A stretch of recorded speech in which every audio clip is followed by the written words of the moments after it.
দেশ বিদেশের ব্যবসা বাণিজ্য আর অর্থনীতির সব খবর নিয়ে আমন্ত্রণ ওয়ালটন স্মার্ট ফ্রিজ বিজনেস রিপোর্টে।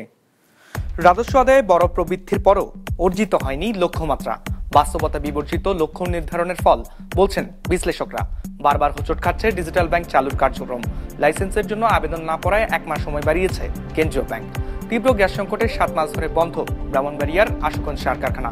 আগামী বড় মৌসুমে সার সংকটের শঙ্কা। এমন সব খবর নিয়ে আমাদের আজকের আয়োজন। ওয়ালটন এখন দেশের সীমানা পেরিয়ে পৌঁছে গিয়েছে 50টিরও বেশি দেশে। ওয়ালটন, ঘরে ঘরে বিশ্বজুড়ে। জুলাই আগস্টে রাজস্ব আদায়ে বড় প্রবৃদ্ধি হলেও অর্জিত হয়নি লক্ষ্য। এমনকি একক মাস হিসেবে আগস্টের লক্ষ্যের চেয়ে আদায়ের পরিমাণ অনেকটা কম। বিশ্লেষকরা বলছেন অর্থনীতিতে কিছুটা গতির সঞ্চার এই প্রবৃদ্ধির কারণ। তবে বাস্তবতা বিবর্জিত হয় পূরণ হয়নি আদায়ের লক্ষ্য। সরকারের ব্যয় ও কার্যক্রম পরিচালনার জন্য কাস্টমস ভোক্তা পর্যায়ে ও ব্যক্তির আয় থেকে রাজস্ব আদায় করে জাতীয় রাজস্ব বোর্ড এনবিআর। সংস্থাটির হালনাগাদ তথ্য অনুযায়ী চলতি অর্থ বছরের প্রথম 2 মাস অর্থাৎ জুলাই আগস্টে রাজস্ব আদায় হয়েছে 54,423 কোটি টাকা, যা তার আগের অর্থ বছর অর্থাৎ 2024-25-এর একই সময় ছিল 45,000 কোটি টাকার মতো। সে হিসেবে বছরের ব্যবধানে রাজস্ব আদায় বেড়েছে 8,918 কোটি টাকা বা প্রায় 21%। সে 2 মাসে যে বৃদ্ধি পেয়েছে এটা আগের মাসগুলোতে কিন্তু অনেক অর্থ আপনার প্রবৃদ্ধি কিন্তু অনেকটাই খুবই কম ছিল, কারণ আমরা সবাই জানি যে তখন আপনার রাজস্ব আদায়ের ক্ষেত্রে বেশ কিছু বিঘ্ন বাধা ঘটেছিল এবং এনবিআরের সমস্যা থেকে আরম্ভ করে সব কিছু মিলিয়ে কাজেই সামগ্রিকভাবে এই বিগত 2 মাসে কিছুটা প্রবৃদ্ধি বেড়েছে। কিন্তু তবুও এটা বলার অপেক্ষা রাখে না যে যে প্রবৃদ্ধি আমরা অর্জন করতে সক্ষম হয়েছে এই প্রবৃদ্ধি যথেষ্ট নয়। আর একক মাস হিসেবে আগস্টে এসেছে 27,000 কোটি টাকার রাজস্ব, যা তার আগের বছরের তুলনায় 4,000 কোটি টাকা বা 18% বেশি। তবে আদায় বাড়লেও পূরণ হয়নি লক্ষ্যমাত্রা। একই সাথে জুলাই আগস্ট এই 2 মাসে রাজস্ব আদায় আগের বছরের তুলনায় বাড়লেও তা লক্ষ্যের চেয়ে কম। এই 2 মাসের আদায়ের লক্ষ্য নির্ধারিত ছিল 61,000 কোটি টাকা। সে হিসাবে ঘাটতি 6,500 কোটি টাকা। যারা সেট করি আমরা নিজেরাও জানি যে এই লক্ষ্যমাত্রা অর্জন করা বাস্তবে সম্ভবপর হবে না, কিন্তু তবুও আমরা করি কারণ অঙ্কের হিসাব তো মেলাতে হবে। এবং সবচেয়ে বড় কথা হচ্ছে আমরা সেট করার মধ্যেই আমাদের দায়িত্বটাকে সীমাবদ্ধ রাখি। এটা অর্জন করার জন্য যে ধরনের প্রচেষ্টা নেওয়া দরকার সেদিকে আমরা দৃষ্টি দিই না। হিসেব বলছে এই সময় সবচেয়ে বেশি রাজস্ব আদায় হয়েছে ভ্যাট থেকে 22,437 কোটি টাকা। আদায়ের দিক থেকে এর পরেই অবস্থান কাস্টমসের। এই খাত থেকে এসেছে 17,248 কোটি টাকা। আর এই 2 মাসে সবচেয়ে কম আয় এসেছে ভ্রমণ ও আয়কর থেকে 14,738 কোটি টাকা। ভ্যাট তো হচ্ছে ইনডিরেক্ট, যেটা আলটিমেটলি তো ভোক্তার উপরে আসবে। তো সুতরাং আমাদের তো বেশি বেশি করে এখন ডিরেক্ট ট্যাক্সের উপরে আমাদের চাপটা বাড়ানো হচ্ছে, যাতে আমাদের ডিরেক্ট ট্যাক্স বাড়ে, আমাদের ট্যাক্সেবল আমাদের লোকজনের সংখ্যা যাতে বাড়ানো যায়। কারণ প্রচুর ট্যাক্সেবল লোকজন আছে, তারা তো কেউ রিটার্নও দেয় না। কিন্তু সেই রকম ভাবে আমরা যে তাদের বিরুদ্ধে কোনো ব্যবস্থা নিতে পেরেছি তাও না। এর আগে 2024-25 অর্থ বছরে জাতীয় রাজস্ব বোর্ড আদায় করেছিল 3,70,000 কোটি টাকার রাজস্ব, যেখানে আদায়ের সংশোধিত লক্ষ্য ছিল 4,63,000 কোটি টাকা। বিজনেস রিপোর্ট, মাছরাঙা টেলিভিশন। নীতি ও কাঠামোগত সমস্যার কারণে দেশের ডিজিটাল ব্যাংক চালুর কার্যক্রম বারবার হোঁচট খাচ্ছে। লাইসেন্সের জন্য আবেদন না পড়ায় 1 মাস সময় বাড়িয়েছে বাংলাদেশ ব্যাংক। বিশ্লেষকরা বলছেন কঠোর শর্তের কারণে লাইসেন্স পেলেও ব্যবসা কঠিন হবে উদ্যোক্তাদের। ডিজিটাল ব্যাংক হলো এমন একটি ব্যবস্থা যেখানে কোনো শাখা, উপশাখা বা ফিজিক্যাল উপস্থিতির প্রয়োজন হয় না এবং গ্রাহকেরা সহজে লেনদেন, বিল পরিশোধ, বিনিয়োগ এবং ব্যক্তিগত আর্থিক পরামর্শের মতো সুবিধা পেয়ে থাকেন। দেশে ডিজিটাল ব্যাংকের লাইসেন্সের জন্য গত 26 আগস্ট আবেদন চেয়েছে বাংলাদেশ ব্যাংক। সময়সীমা দেয়া হয় 1 থেকে 30 সেপ্টেম্বর পর্যন্ত।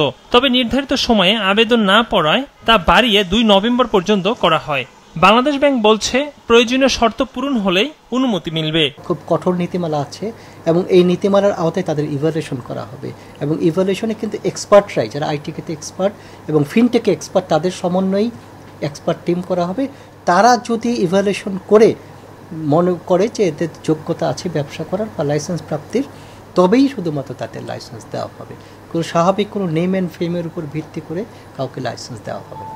খাত বিশ্লেষকরা বলছেন ডিজিটাল ব্যাংকের জন্য ন্যূনতম পরিশোধিত মূলধন ৩০০ কোটি টাকা। এর সাথে যেসব শর্ত জুড়ে দিয়েছে বাংলাদেশ ব্যাংক তাতে বর্তমান বাস্তবতায় এ খাতে লাইসেন্স পেলেও ব্যবসা কঠিন হয়ে পড়বে। আমি যে জায়গায় সংকটটা দেখি, ওরা ডিজিটালাইজেশনের এক্সিস্টিং ব্যাংক বা ফাইন্যান্সিয়াল ইনস্টিটিউশনগুলোকে না এনে নতুন ডিজিটাল ব্যাংকিং ফোরামে আনতে চাচ্ছে। তো সেক্ষেত্রে প্রাথমিকভাবে যে পেইড আপ ক্যাপিটালটা ঠিক করেছে ৩০০ কোটি টাকা, এইটা আমার কাছে মনে হয় যে একটু বেশি এই জন্য বলছি যে এখানে স্পন্সরদের মধ্যে ব্যাংক, ফাইন্যান্সিয়াল ইনস্টিটিউশন বা ফিট অ্যান্ড প্রপার টেস্টে যারা অ্যালাউড না, এরকম অনেককে আসতে দেওয়া যাবে না। দেশের ব্যাংকিং চ্যানেলের বাইরে রয়ে যাওয়া জনগোষ্ঠীর বড় একটি অংশ স্বল্প শিক্ষিত এবং একই সাথে প্রযুক্তিতে অভ্যস্ত নয়। অর্থনীতিবিদরা বলছেন জনগোষ্ঠীর এই অংশের কাছে প্রযুক্তি নির্ভর ডিজিটাল ব্যাংকিং সেবা পৌঁছানোই বড় চ্যালেঞ্জ। একই সাথে আসল সহ ঋণ ফিরে পেতে বেগ পোহাতে হবে। ডিজিটাল ব্যাংক তার মানে কিন্তু ব্রাঞ্চলেস নাম্বার 1, তারপরে আবার প্রত্যেকটা সার্ভিস সেখানে ডিজিটালি হবে। তার মানে পেমেন্ট হবে, লোন হবে, ডিপোজিট হবে, লোন হবে, প্রত্যেকটা। আমার ভয়ের জায়গাটা অন্য জায়গায়, সেটা হলো পেমেন্ট ঠিক আছে, ডিপোজিট ঠিক আছে, আমার ভয়ের জায়গাটা হলো আমরা কি এখনও উইদাউট নকিং টাকা ফেরত দেওয়ার ক্ষেত্রে এত অভ্যস্ত কিনা। 2023 সালের অক্টোবরে 9টি প্রতিষ্ঠানকে ডিজিটাল ব্যাংকের অনুমোদন দেয় বাংলাদেশ ব্যাংক। তার মধ্যে নগদ ও করিকে অস্থায়ী লাইসেন্স দেয়া হয়, যদিও তারা বাণিজ্যিক লাইসেন্সের জন্য আবেদন করেনি। একরামুল ইসলাম খান, বিজনেস রিপোর্ট, মাছরাঙ্গা টেলিভিশন। তীব্র গ্যাস সংকটে 7 মাস ধরে বন্ধ রয়েছে দেশের অন্যতম ইউরিয়া সার উৎপাদনকারী প্রতিষ্ঠান ব্রাহ্মণবাড়িয়ার আশুগঞ্জ সার কারখানা। এতে প্রতি মাসে লোকসান হচ্ছে অন্তত 135 কোটি টাকা। দীর্ঘদিন বন্ধ থাকায় নষ্ট হচ্ছে মূল্যবান যন্ত্রপাতি। সার উৎপাদন না হওয়ার প্রভাব আগামী বোরো মৌসুমে পড়ার আশঙ্কা করছেন সংশ্লিষ্টরা। ব্রাহ্মণবাড়িয়া রিপোর্টার আশিক মান্নান হিমালয়ের পাঠানো তথ্যছবিতে ডেস্ক রিপোর্ট। দেশের অন্যতম বৃহৎ ব্রাহ্মণবাড়িয়া আশুগঞ্জ ইউরিয়া সার কারখানা 1981 সালে প্রতিষ্ঠার পর বাণিজ্যিকভাবে উৎপাদন শুরু করে 1983 সালে। শুরুতে দৈনিক উৎপাদন সক্ষমতা 1600 টন থাকলেও বর্তমানে নেমে এসেছে 1200-র ঘরে, যার দাম 4.5 কোটি টাকা। কিন্তু গ্যাস সংকটে গত 7 মাস ধরে সার উৎপাদন বন্ধ রয়েছে কারখানাটিতে। অথচ ব্রাহ্মণবাড়িয়া, কুমিল্লা, চাঁদপুর, নেত্রকোনা, সুনামগঞ্জ, হবিগঞ্জ সহ 10টি জেলার কৃষকরা নির্ভর করে সেখানে উৎপাদিত সারের উপর। আমাদের ফ্যাক্টরির পাশে যে সেন্ট্রাল হাব গ্যাস সেক্টরের ডিস্ট্রিবিউশনের টিটিসিএল, এটা আমাদের খুবই সন্নিকট। এখান থেকে সারা দেশে গ্যাস হচ্ছে এবং আমাদের ব্রাহ্মণবাড়িয়াতে 500 MMCFD গ্যাস প্রোডাকশন, সেখানে 10% গ্যাস 50 MMCFD কি আশুগঞ্জ কারখানা পেতে পারে না। 2022-23 অর্থ বছরে সার উৎপাদনের লক্ষ্যমাত্রা ছিল 3 লাখ টন ও উৎপাদন হয়েছিল 1,57,420 টন।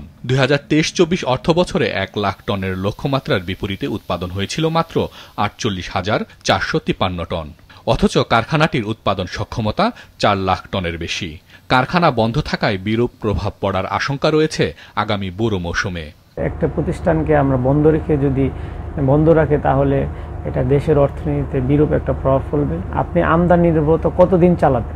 বিশ্বে একটা টালমাটাল অবস্থার কারণে যে কোনো সময় সারের মূল্য বহির্বিশ্বে বেড়ে যেতে পারে, তখন আপনি কি করবেন? চেয়ারম্যান স্যার ভিজিট করছে, ডাইরেক্টর স্যাররা ভিজিট করছে এবং হেড অফিসে আমাদের থেকে আশ্বাস দেওয়া হয়েছে যে আমাদের কারখানা চালু হবে এবং আমরা ওইটা আশাবাদী। আমাদের এখানে শ্রমিক কর্মকর্তা আমরা সবাই আশাবাদী যে অন্যান্য কারখানা চালু হওয়ার সাথে সাথে আমাদেরও চালু হবে। দীর্ঘদিন বন্ধ থাকার ফলে নষ্ট হচ্ছে মূল্যবান যন্ত্রপাতি। কাজ না থাকায় বেকার সময় পার করছেন শ্রমিকরা। একটা কারখানা বসে রাখার জন্য আপনার কি পরিমাণ রাস্ট এবং করোশন নিরসন হওয়ার পরে কারখানাগুলোর ক্ষতি হচ্ছে। বসে রাখার জন্য কারখানাগুলো একবারে ধ্বংস হয়ে যাচ্ছে। আজকে আপনার গ্যাসের অভাবে এই হাজার হাজার কোটি টাকার যন্ত্রপাতিগুলো নষ্ট হয়ে যাচ্ছে। এরকম যদি ভাবে চলতেই থাকে তাহলে তো আমরা ভবিষ্যতে সার উৎপাদন করতে পারবো না। গ্যাস না দেওয়ার কারণে ফ্যাক্টরি টোটালি বন্ধ এবং শ্রমিক কর্মচারীদের একটা হতাশা বিরাজ করতেছে। বিশেষজ্ঞরা বলছেন এমন একটি সার কারখানা তৈরি করতে এখন অন্তত 20,000 কোটি টাকা দরকার হবে। জেলা প্রশাসক বলছেন এই বিষয়ে দ্রুত ব্যবস্থা নেওয়া হবে। মার্চেতে যেহেতু বন্ধ আছে, এটার একটা বড় ইম্প্যাক্ট হয়তো আমাদের কৃষি এতে পড়তে পারে।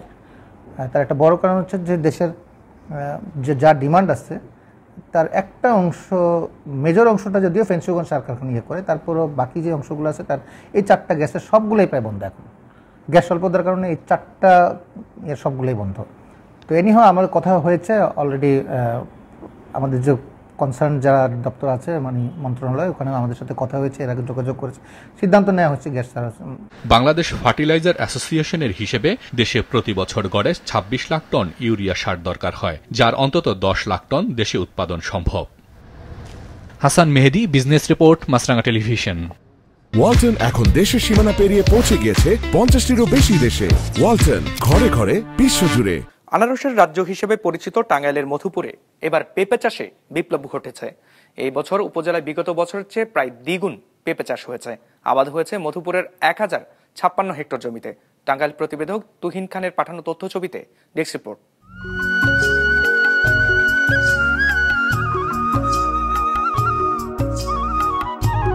চারিদিকে যতদূর চোখ যায় শুধুই সবুজের সমারোহ। গাছে গাছে ঝুলে আছে অসংখ্য পেঁপে। দূর থেকে দেখলে মনে হয় এক বিশাল সবুজের রাজ্য। সকাল হতেই শ্রমিকরা যার যার কাজে লেগে পড়ে। কারো কাঁধে ঝুড়ি, কারো হাতে বাঁশের ডালা, সবাই ব্যস্ত গাছ থেকে পাকা পেঁপে সংগ্রহে। ডালে ডালে ঝুলে থাকা পাকা ফলগুলোতে একে একে ভরে ওঠে তাদের ঝুড়ি। গাছ থেকে পাকা পেঁপে সংগ্রহের পর শুরু হয় প্যাকিং এর কাজ। শ্রমিকেরা প্রতিটি পেঁপেকে কাগজে যত্ন করে মুড়িয়ে প্যাকিং করে। থরে থরে সাজানো পেঁপেতে ভরে ওঠে তাদের ঝুড়ি। এরপর সেই সুমিষ্ট পেঁপেগুলো ছড়িয়ে পড়ে দেশের নানা প্রান্তে। আনারসের জন্য বিখ্যাত টাঙ্গাইলের মধুপুরে নীরবে পেঁপে চাষের বিপ্লব ঘটেছে। এবার জেলার 1056 হেক্টর জমিতে পেঁপে চাষ করেছেন কৃষকরা।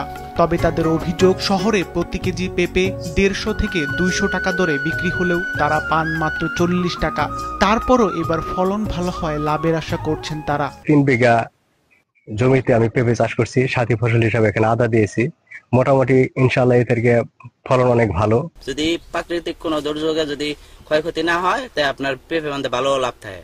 মধুপুরের মাটি ও আবহাওয়া পেঁপে চাষের জন্য উপযোগী হওয়ায় চলতি মৌসুমে 35 থেকে 37 হাজার টন পেঁপে উৎপাদনের সম্ভাবনা রয়েছে বলছে স্থানীয় কৃষি বিভাগ। আমরা ধারণা করছি মধুপুরে এবছর 400 থেকে 500 কোটি টাকার বাজার রয়েছে। আমি এবং আমাদের কৃষি সম্পদ অধিদপ্তর কর্মকর্তা যারা আছেন তারা কিন্তু এই পেঁপে চাষের জন্য নিত্য নতুন জাতগুলো সম্প্রসারণের জন্য প্রয়োজনীয় দিক নির্দেশনা দিয়ে যাচ্ছে। মধুপুরে পেঁপে চাষের উপযুক্ত পরিবেশের কারণে গত বছরের তুলনায় এবার পেঁপে চাষের পরিমাণ প্রায় দ্বিগুণ পরিমাণে বৃদ্ধি পেয়েছে। কৃষকরা প্রত্যাশা করছেন ফসলের উৎপাদন ভালো হওয়ায় এবং বাজারে ভালো দাম পেলে আগামী মৌসুমেও পেঁপে চাষ আরও বাড়বে। সিফাত রহমান, বিজনেস রিপোর্ট, মাছরাঙা টেলিভিশন।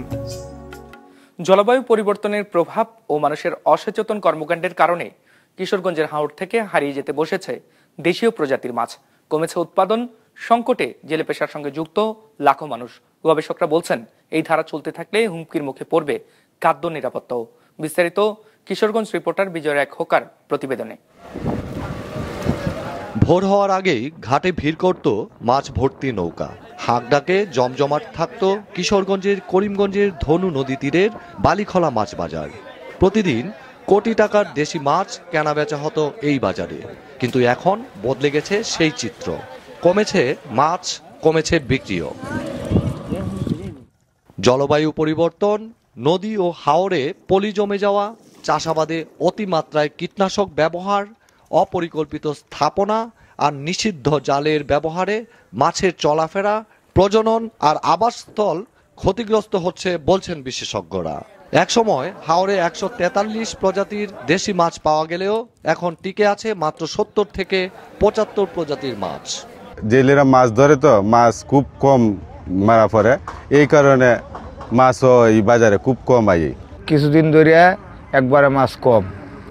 এই সংকট শুধু বাজারেই নয়, হাওরের হাজারো জেলের জীবনেও এর প্রভাব পড়েছে। মাছ না পেয়ে চরম দুশ্চিন্তায় রয়েছেন। প্রায় 1 কোটি টাকার মাছ আসতো, কিন্তু এখন মাছ নাই। অর্ধেকের চেয়ে নিচে নামে জায়গা, জেলেরা মাছ পায় না। এই আপনার নৌকার তলাত করে কিছু মাছ আনে। গেল 1 দশকে কিশোরগঞ্জ সহ হাওর অঞ্চল থেকে মাছ আহরণ কমে গেছে প্রায় 4 লাখ মেট্রিক টন। এদিকে মাছের প্রজাতি বাঁচাতে সব ধরনের পদক্ষেপ নেওয়ার কথা জানিয়েছে স্থানীয় মৎস্য বিভাগ। হাওরের তলদেশে বালি জমে তলদেশ উঁচু হয়ে যাচ্ছে, যার ফলে মাছের প্রজনন ক্ষেত্র, বিচরণ ক্ষেত্র, লালন ক্ষেত্র সবগুলো কোনো কোনো ক্ষেত্রে ধ্বংস হয়ে যাচ্ছে।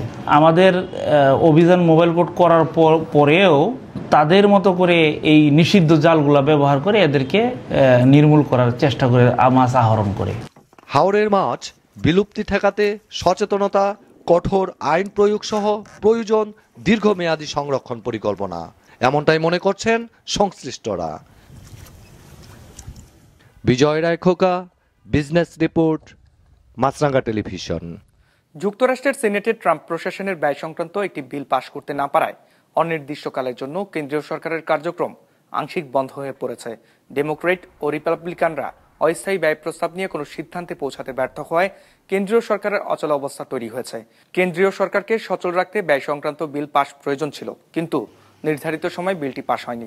1980 সালের পর থেকে এ পর্যন্ত 15 বার মার্কিন সরকারের কার্যক্রম আংশিক শাটডাউন হয়েছে। শাটডাউনের সময় সরকারি খাতের আকার উল্লেখযোগ্য হারে ছোট করার হুমকি দিয়েছেন মার্কিন প্রেসিডেন্ট ট্রাম্প।